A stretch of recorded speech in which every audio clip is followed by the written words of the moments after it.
The next day. That cleanup is going to take longer than it took to make the mess, isn't it? Oh, it's not that bad. But that is why I did it on an old worktop.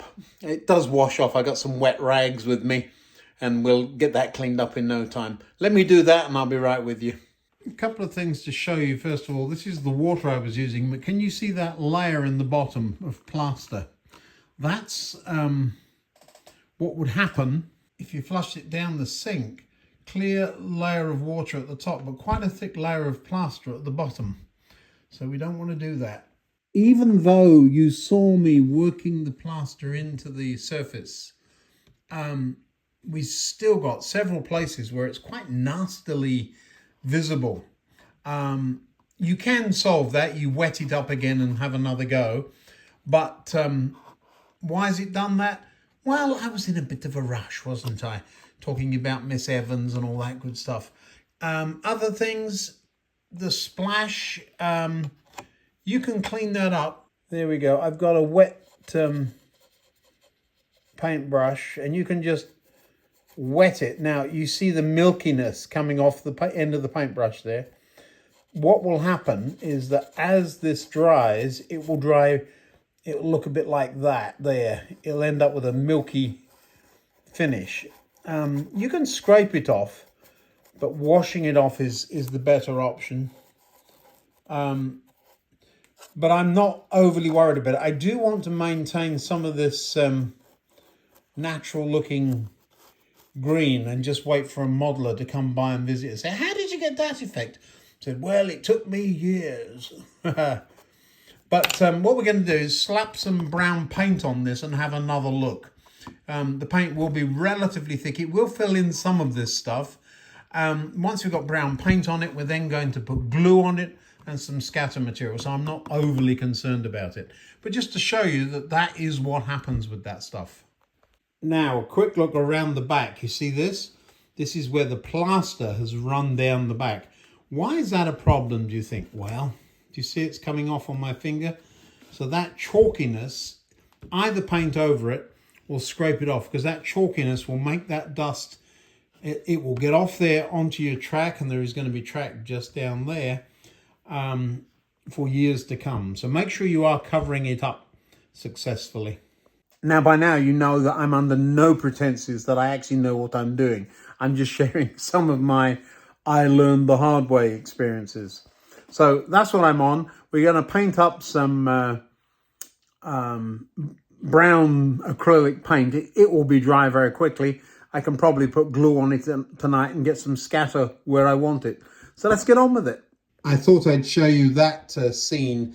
I think some of you have seen it. One person commented on it. What's that about? There's a man under the car holding it up. When people say, who's that? I say, it's Jack. No, there is a story behind it. I'll give you that in a minute. But let's get on with the painting first. This is a lid from the, I'm pretending it's a pallet. It's the lid from the Tupperware equivalent box. So a blob of brown paint in there. I could use that sample can I had, but it's a sandy colour. Let's get some light on the subject over there. Looks like a snow scene, doesn't it? Now, I'm going to show you this in some detail. Instead of taking that plaster off, I'm just going to cover it up with a bit of brown paint. Do you see that? So some of this area, you see the green there is still there. Some of it is bark, some of it is paint, and some of it isn't. But you just, if it's white, it's got to be covered up. Not just because it doesn't look good, but because it will flake off and make dust. Now, down here, I ran a wet cloth along there earlier. And this is what I mean. It's gone all chalky. I could show you the desk down here. Let me show you that. The front of the desk has dried. And you see? Now that will come off on my clothes tonight for sure. So yeah, see white chalkiness on my finger? That gets all over the track. So that's the downside of plaster. You see down here especially, if I used a big old brush, I wouldn't be able to spattle, or what do you call that? Stabble, I don't know, whatever is dab around the textures that are already there. So that's why I use a small brush like this. Takes longer, but yeah. Okay, the story of the car. I told you it was Jack.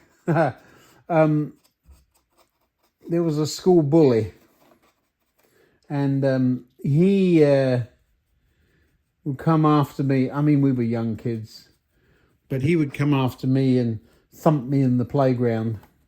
And I said, "You do that, my big brother's going to get you." Well, I don't have a big brother. I am the biggest. I'm the eldest of 8. Well, my dad's going to be beating your big brother up. And then it was, well, my dad's bigger than your dad. Well, how big's your dad? I said, well, my dad can lift a car all on his own. So that car is there to remind me of that incident. However, the backstory on it is the kid, the bully, was actually a lot smaller than me. I eventually thumped him and split his lip. I shouldn't have done it, but I did. But his father was a Marine. Lived actually just very close to us. His father was a Marine. He worked in the mechanic base in the barracks close to us. And he and my father were good friends. However, they parented very differently. And I always got a surprise when the bully boy didn't get reprimanded by his father. He was told, well, that's not very nice, is it? But that was all. And yeah, I learned from that, and I said to myself, well, if ever I'm a dad, I'm going to, and I made a long list. Of course, as parents, we don't always get it right. But I will say, doing the right thing doesn't always pay dividends, or doesn't, let's correct that statement. It doesn't always appear to pay dividends. And so that is not an excuse for not doing the right thing. So another friend of mine, he's also on the layout, but he's in the part where we haven't really looked, the part that's going to get remade. It's back over that way. Dennis was his name. Now, Dennis had been a civil servant for decades, and he retired to the southwest. And for a time, our family lived down there, down in Devon. And he, when I visited him, would sometimes invite me for coffee or 11s, usually not breakfast, but sometimes. And on his breakfast table, there was a pot of marmalade, and the marmalade had a spoon in it. And that's because that's the way you eat marmalade. You use a spoon, not a knife. And even when nobody was there, he still did it that way. See, me in the morning, I'm flying out to work. I sometimes do have toast and marmalade for breakfast, but I use a knife straight into the jar. So yeah, doing the right thing. So there's the story of the Jack, the guy under the car.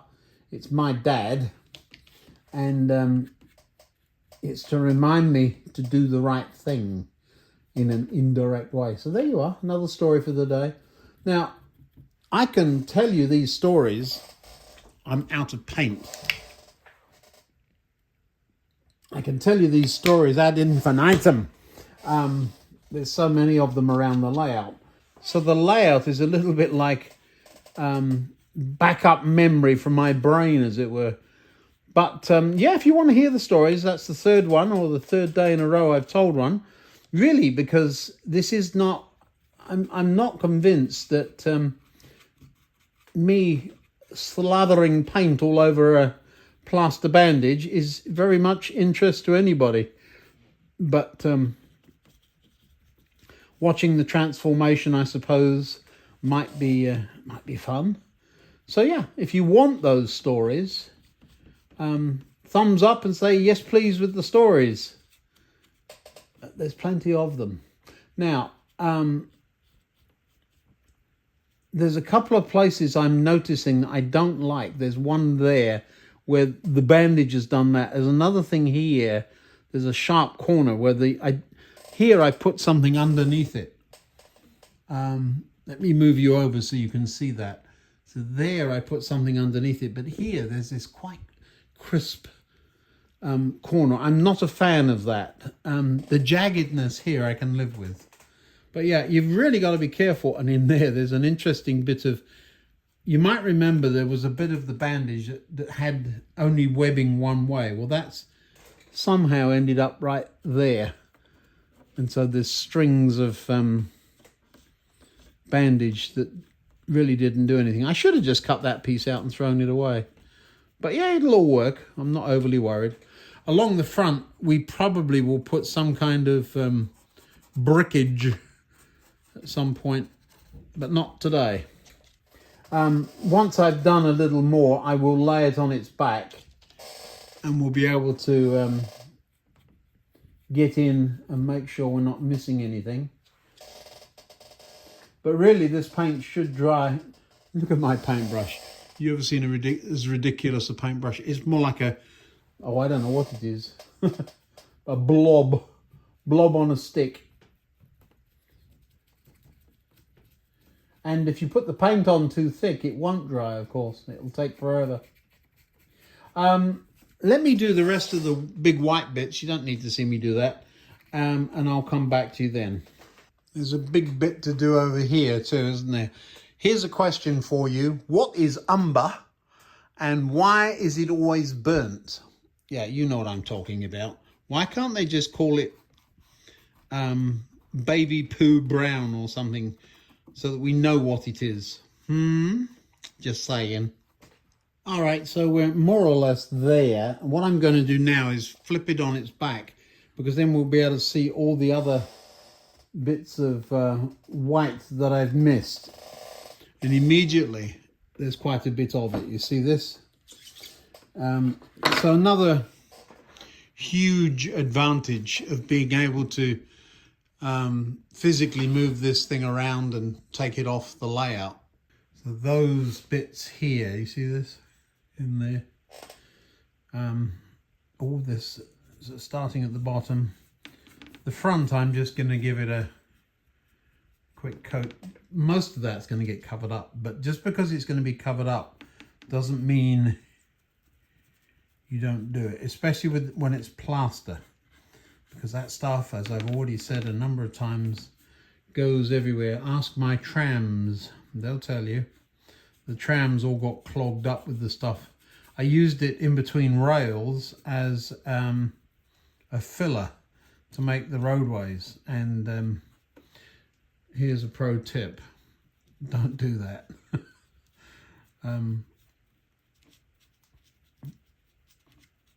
Yeah, and systematic. Start at one end, go to the other. He says, jumping around.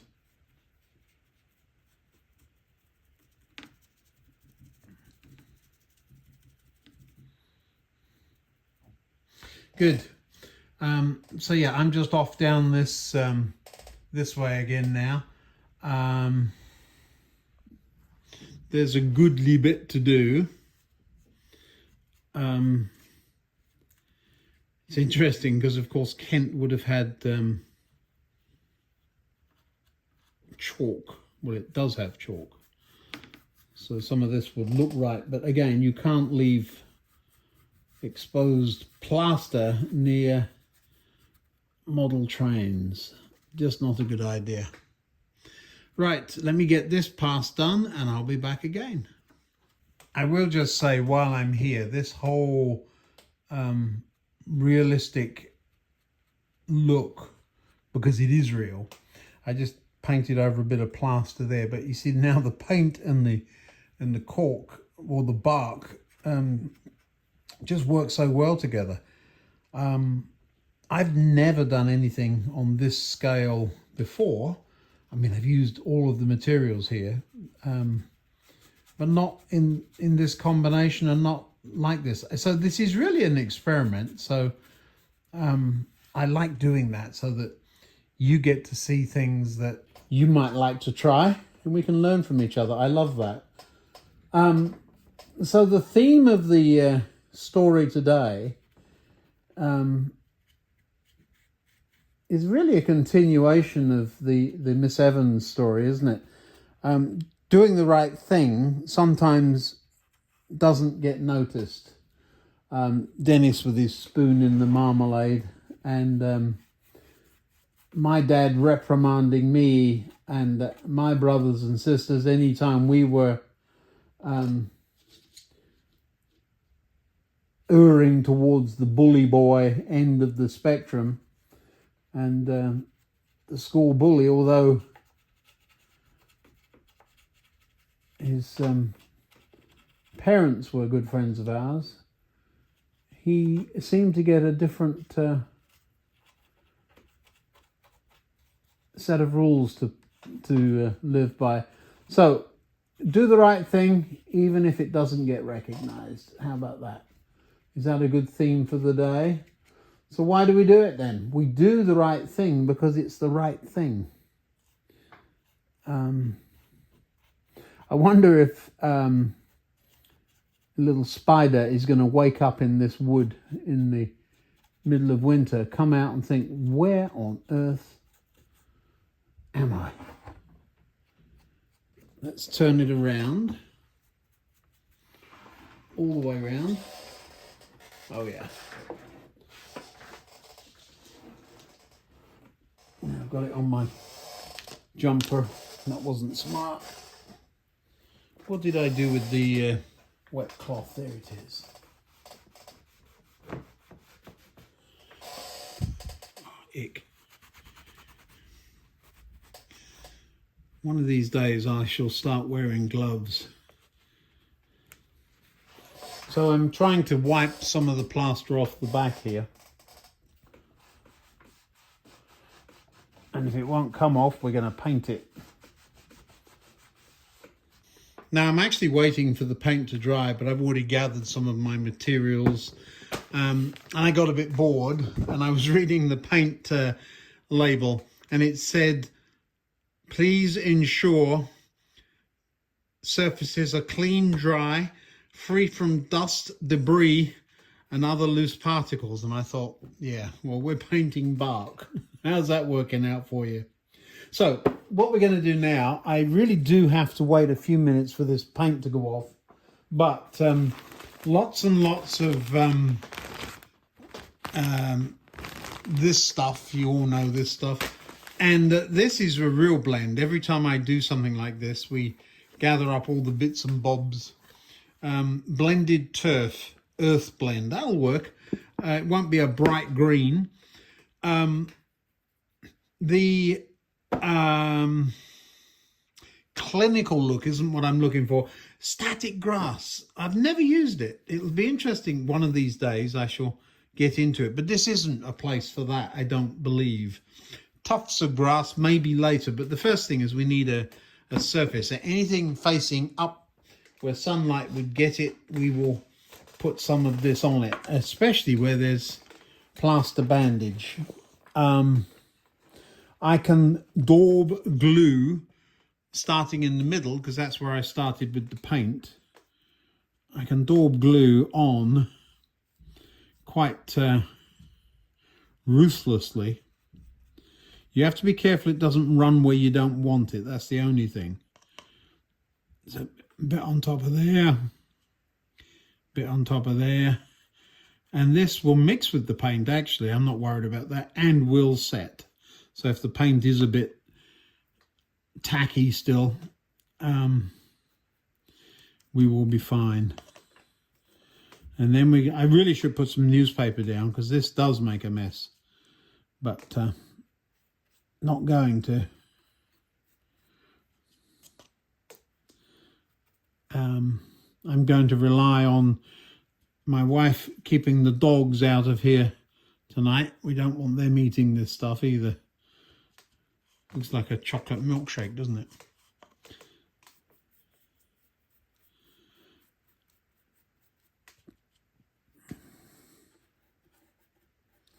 Don't want to go too nuts with it. I got a bit on the place where there already was some green. So now what we're going to do, you really have to do more than, you can't do this in sections so easily, because if you do, what ends up happening is you then painting glue onto areas that have got scatter on it. I'll get the rest of the glue on and we'll come back for the scattering, which will be more interesting. All right, let's move this stuff out of the way. We don't want that right now. Give this a good old shake, loosen it up, pop the lid, ta-da! And like a salt shaker, now the nice thing is we can twist this as we go. And you put it on much more than you would expect, because it does all fall off. And that's perfectly fine. All the way down the end there, down this way. It's going everywhere. That's quite all right.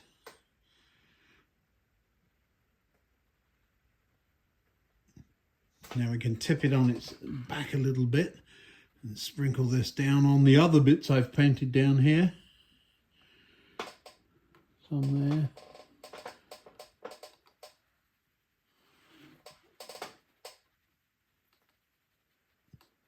Why am I using so much? Because most of it isn't going to stick. Now, making sure I've got the bit at the back. I didn't. I missed it. Why am I doing that? Well, because somebody one day will see it and say, why didn't he do that? And the answer is he did, or intended to. Right. Big mess. I didn't get any on my shoes.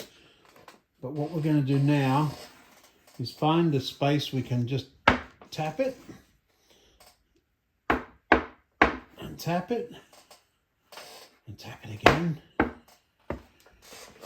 and see what it looks like.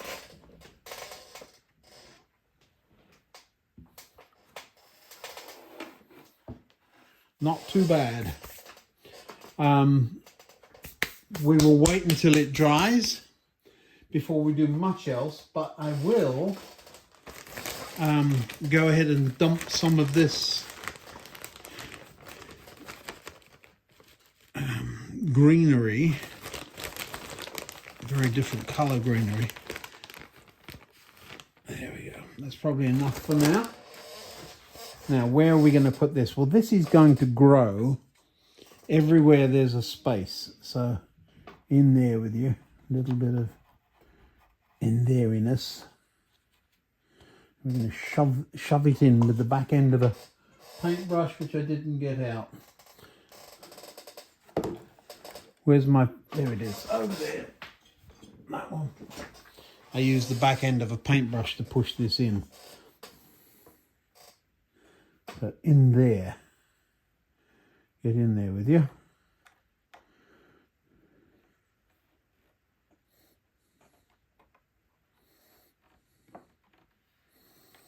And then there's a nice crevice there, and there's another one here. There needs one. Yeah, something about that size.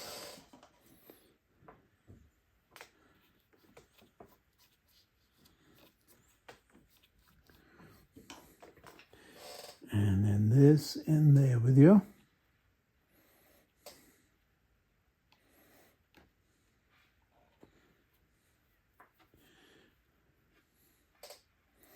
Along there, I just hit the grass. That's quite all right. It's going to get covered up anyway.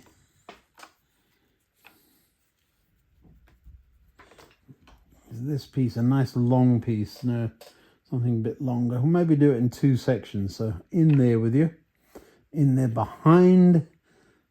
Looks like it's grown there. It's got to look that way.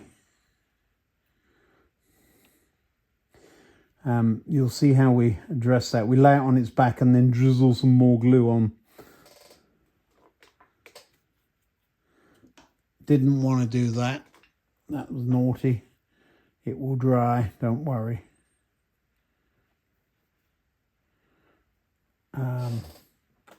That cave definitely needs some. I don't mind a few crevices, but when they're that big, not happening. Darker, that's the one.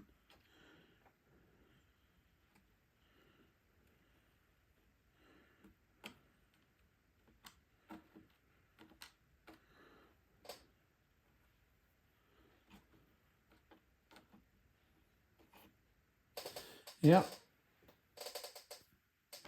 There.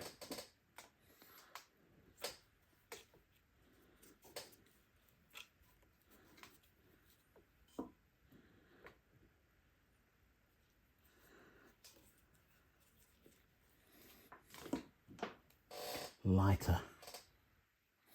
Why lighter? Because it has more daylight up here. Over the top of the grass. There we are. And darker down here. So pushed in. So it's growing into the crevices. That piece is not the right piece to be there. That is. Get in there.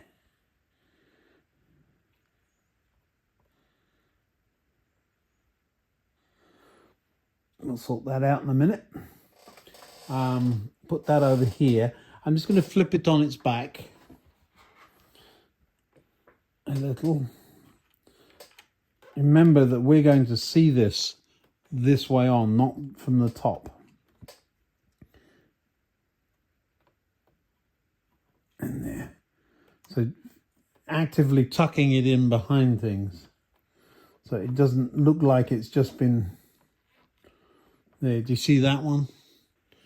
So it's tucked into the crevice so that it doesn't look like it's just been plonked onto the surface. A little bit more glue on it all. Why are you doing that? Well, because the glue it's runny enough to go down through it. I don't want to get it on the grass, but where I do, I am not touching it. And the glue will eventually dry and hold all this stuff in place. Sticks where it touches. There we are. Now, lots and lots of this to do all the way along. It's going to take, I don't know, probably a whole week. No, I'm joking. I don't have the patience for it. So you can see how, I don't know if you can see how that looks. You can see how it starts to look. So there's still plenty of shelves. You can see how it starts to look. So there's plenty of shelves and crevices in the rock that don't have anything, but there's also plenty that do. If we don't like it, we pull it out and start again. I love that. They call that a seam, don't they? It's a bit like in a coal mine, like a seam of coal.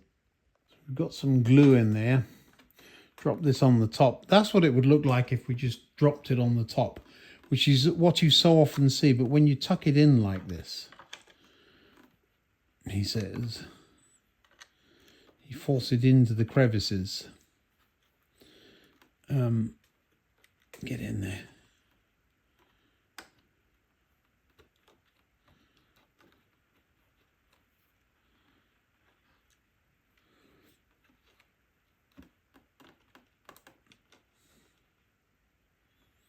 Now you could argue, well, yeah, but you're wasting a lot of it. It's not wasting, you're using.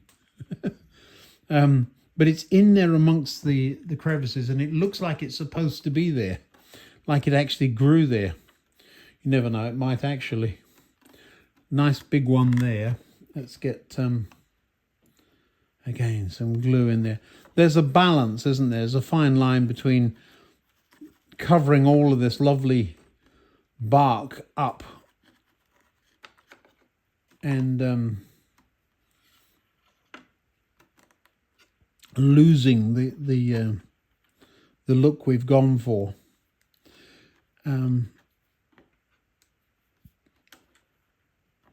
But this is, I'm no expert, but this is looking rather lovely.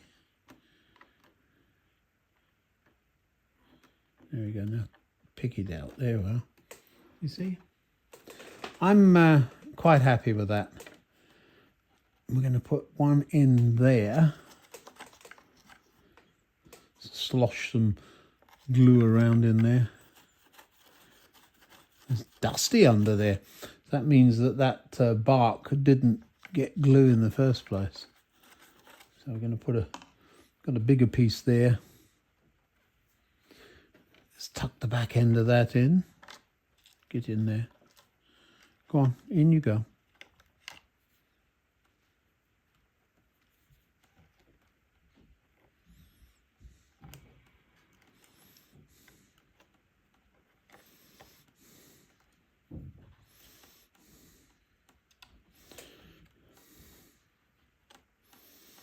This one looks like it wants to go up 3 layers. Get in there. That's it. You see that? That's better than having it all fluffing out. Well, better. It's personal choice, I suppose, isn't it? And then just a little bit up there. None on that level, but just a little bit hiding in there.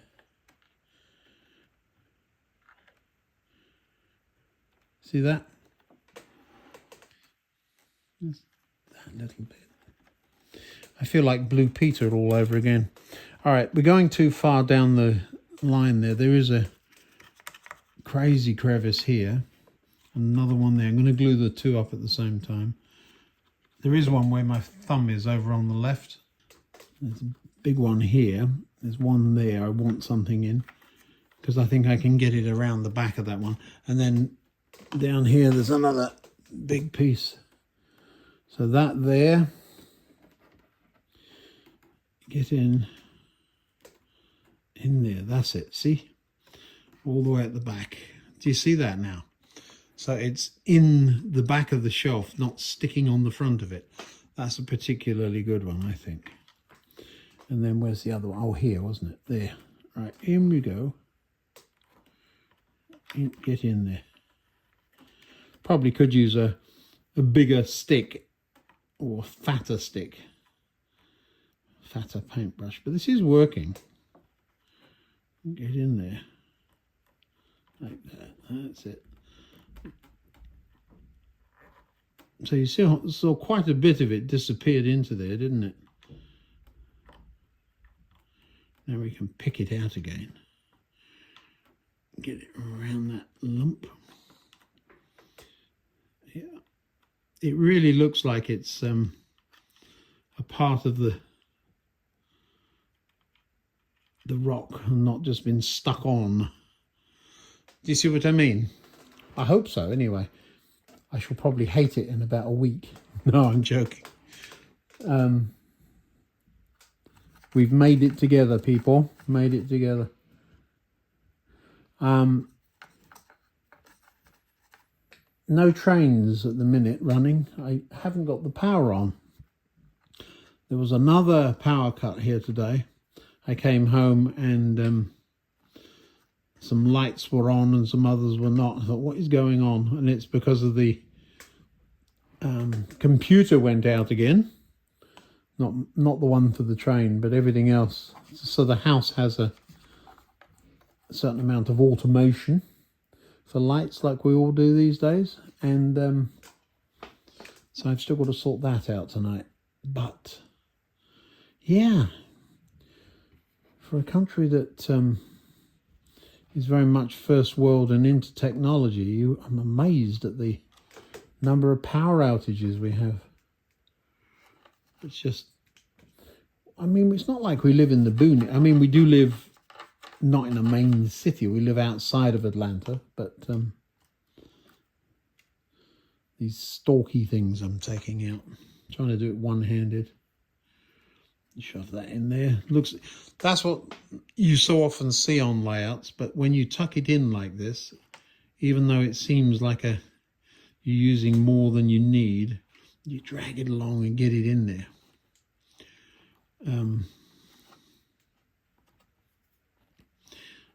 Doesn't work if you do it with your finger, I've found.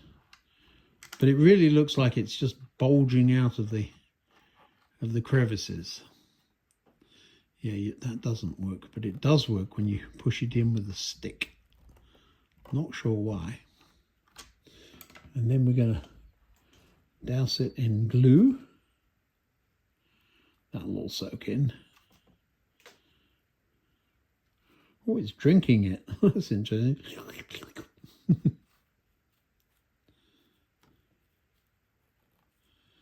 Could do it with a paintbrush, couldn't I? There we go. Leaving that one alone. Whoop, just bought something off the end. Needs some in there. This end needs doing. So I'm actually going to leave it alone for a little bit. Because the paint's wet up at that end.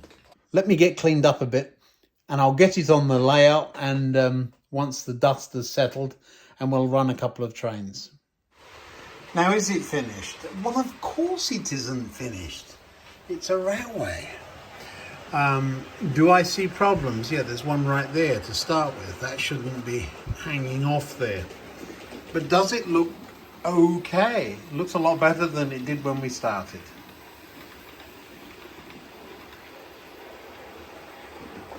Now, there are some specific things I do like and there's some I don't like. But we've got, now we have to let it dry. But we'll see what happens when it does. Now then, where was I with this Blackmoor Vale thing? Now, Blackmoor Vale,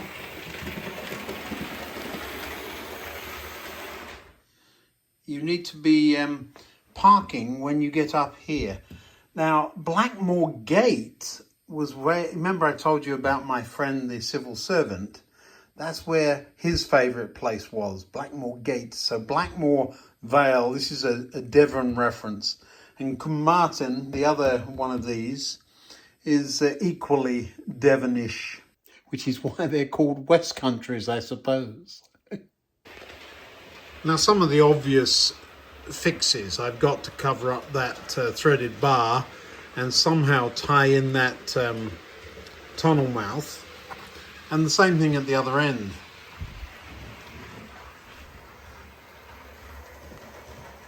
See the light in the background there. The viaduct and the next piece of scenery need to tie together. We'll figure that out though. Lots to do. It's looking a whole lot better than it was, with the trains going by, looking lovely. There comes one now. What are you doing? Even with those huge glaring issues, the view from here, about 3 feet away, yeah, I can certainly live with it. The question you have to keep asking yourself, does it look better with it or without it? And right now I would definitely say with it. So yeah, now let's see if I did anything at all to this programming of this stubborn section, and then I'll let you into the secret. Yeah, we've started moving it down, so by moving it a little bit, I now know what I'm doing at least. For the longest time, I was programming this track and not that one, and wondering why nothing was changing. Yes, silly boy. Well, that's it for tonight. I've got to get up early again in the morning, but that wasn't too bad, and I haven't got too much glue on my fingers tonight. Another video up here, of course. Do subscribe and click the like if you really do like the videos. Appreciate it a great deal. Do you like my new glasses? See you tomorrow.